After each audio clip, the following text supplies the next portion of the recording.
Sa inyo Julia at Paulo. Kim Gerald Magic buhay na buhay pa rin.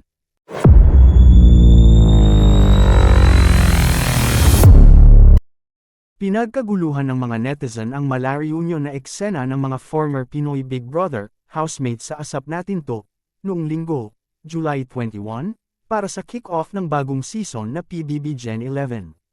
Bongga ang pagsama-sama ng mga PBB Big Winners na sina Nene Tamayo, Kim Chu, Melay Cantiveros, Maymay Entrata, Angie Salvacion.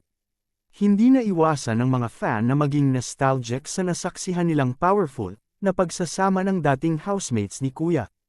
Pero syempre, nagpasaya ng husto na may kasamang kilig na rin. Ang muling pagsasama sa isang stage ni na Kim, Gerald Anderson. Buhay na buhay pa rin talaga ang Kimerald, ha?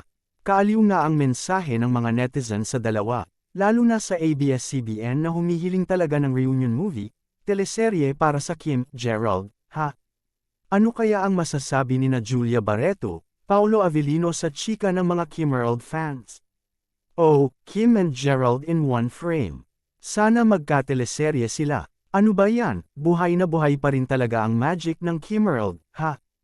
Nakakabitin, hindi sila pinagtabi sa stage.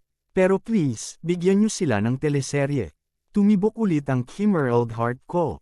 Sa totoo lang, may chemistry pa rin ang Kimerald, kahit hindi sila magtabi sa stage.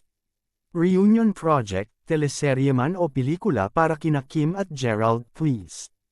Long overdue na yan. Biglang nag-trending ang Kimerald, kahit hindi sila magkatabi.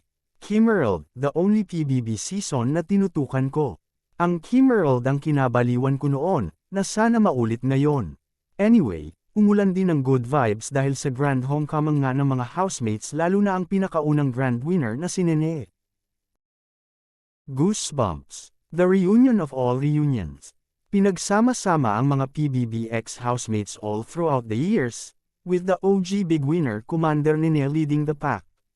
Si Nene Tamayo consistent talaga mula noon hanggang ngayon na sobrang saya niya talaga pag nagtitipon silang lahat. Same energy talaga binibigay niya. At syempre, marami ang na-excite para kay Alexa Ilacad na dating housemate rin na ngayon ay isa na sa mga host ng show. Congrats PBB, especially to the Gen Z host, Alexa Ilacad. Galing mo kaya deserve mo ang maging kuyas Gen Z bestie.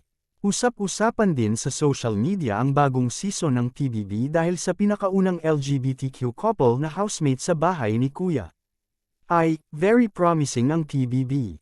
Ang dami agad-agad ganap. Abangan.